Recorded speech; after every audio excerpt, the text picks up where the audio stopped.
आपको बता दें कि बिहार विधानसभा का शीतकालीन सत्र मंगलवार से शुरू हो रहा है। इस छोटे सत्र में वित्तीय वर्ष 2022 से 23 के द्वितीय अनुपूरक व्यय विवरणी सदन पटल पर रखा जाएगा। साथ ही राजकीय विधिक राजकीय कार्य समेत कई महत्वपूर्ण चर्चा इस दौरान होनी है। लेकिन बीजेपी ने विधि व्यवस्था समेत कई महत्वपूर्ण मुद्दों को लेकर सरकार को घेरने की रणनीति बनाई है। सरकार इस सत्र को लेकर हर स्तर से तैयारी कर चुकी है। जानकारी के मुताबिक बिहार विधानसभा का शीतकालीन सत्र आज से शुरू हो रहा है। कुल 5 कार्य दिवस वाले इस छोटे सत्र में पहले दिन शपथ या फिर प्रतिज्ञान होगा और महामहिम राज्यपाल द्वारा प्रख्यापित अध्यादेशों की प्रमाणीकृत प्रतियां सदन पटल पर रखी जाएंगी। वित्तीय वर्ष 2022 से 23 के द्वितीय अनुपूरक व्यय विवरणी को सदन पटल पर रखा जाएगा और शोक प्रकाश के साथ पहले दिन की कार्रवाई पूरी हो जाएगी। आपको बता दें कि दूसरी और तीसरे दिन राजकीय विधिक और अन्य राजकीय कार्य हैं, जबकि शुक्रवार को यानी कि सत्र के चौथे दिन वित्तीय वर्ष 2022 से 23 के द्वितीय अनुपूरक व्यय विवरणी पर वाद विवाद, मतदान और उससे जुड़े विनियोग विधेयक लाए जाएंगे।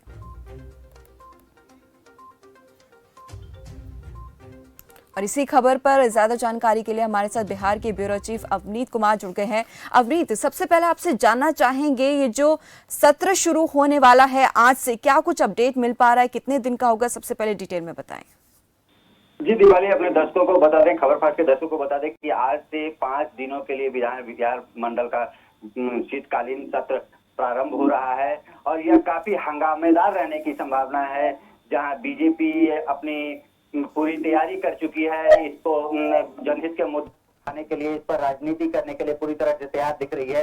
उसी ढंग से बिहार की महागठबंधन सरकार जो है, जो नीतीश कुमार के नेतृत्व में जो सरकार चल रही है, तेजस्वी यादव जिसमें डिप्टी सीएम है, आरजेडी सबसे बड़ी पार्टी है, ये भी कहीं ना कहीं कि कैसे इस सत्र को अधिक से अधिक सरकारी कार्य किए जा सके। जो कार्य होते हैं सदन में, जो प्रस्ताव आते हैं, उसको हैं, जनहित से जुड़े हुए मुद्दे आते हैं, जो विधायकों के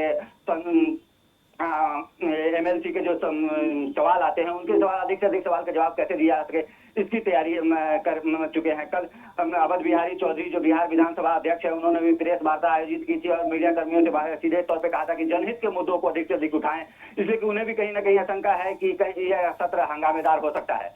जी अवनीत, आपसे जानना चाहेंगे, ये सत्र कुछ ही दिनों का होगा, हाल ही 5 दिन का ही मुश्किल से होगा, लेकिन क्या कुछ स्केड्यूल रहेगा इस सत्र का, जरा सबसे बताएं।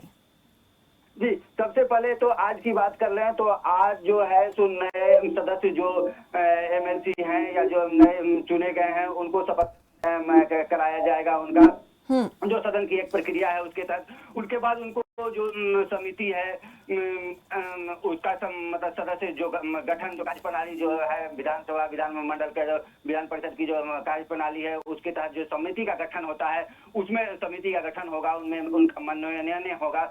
फिर औपचारिक कार्य भी कुछ होते हैं जो पहले विधानसभा में आए या फिर विधान परिषद में आए, दोनों जिसमें भी पहले रखा जाता है, उसके बाद फिर वह दूसरे सदन में जाता है और फिर वह राज्यपाल के पास जाता है। तो समिति का गठन होगा, फिर कुछ औपचारिक कार्य होंगे, कुछ वित्तीय कार्य भी होने हैं, जैसे अनुपूरक बजट जो आता है, जो कि जो एक प्राकलित राशि होती है, उससे जो व्यय अधिक हो जाता है, उससे जो, तो उसके लिए जो अतिरिक्त व्यय के लिए जो फिर से उस पर अतिरिक्त बजट मांगी जाती है सरकार से, और उस पर वो भी किस विभाग के लिए कितना है मांगा जाना है, कितनी आवश्यकता है, तो उस पर भी अनुपूरक बजट रखा जाता है। लेकिन आज जो है जो आज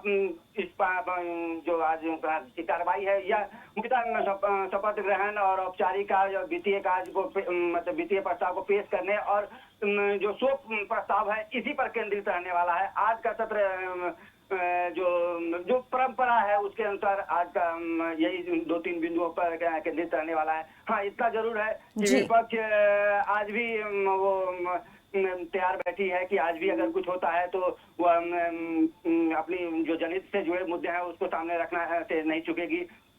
जैसे विपक्ष ने शिक्षक का मुद्दा, बिहार में जो अपराध और ये कानून व्यवस्था, लॉ एंड ऑर्डर की वजह से, ये सब कुछ मुद्दे हैं जिसको विपक्ष ने पहले ही कह दिया है कि इन मुद्दों को हम सरकार में, विधानसभा में, विधान परिषद में जमकर उठाएंगे। जी। जी, दीपाली। चलिए बहुत बहुत धन्यवाद अवनीत इस तमाम जानकारी के लिए। तो जैसे कि हमारे बिहार के ब्यूरो चीफ अवनीत कुमार ने भी यही जानकारी दी कि छोटे सा ये सत्र होगा, लेकिन विपक्ष की ओर से पूरी कोशिश की गई है सरकार को घेरने की। वहीं सरकार भी पूरी तरह से तैयार है अपने सभी सवालों के जवाब देने के। आपको बता दें कि बहुत हंगामेदार रहने के आसार है इस विधानसभा सत्र को लेकर, अगर जानकारी जो मिल पा रही है। चलिए लेते हैं छोटे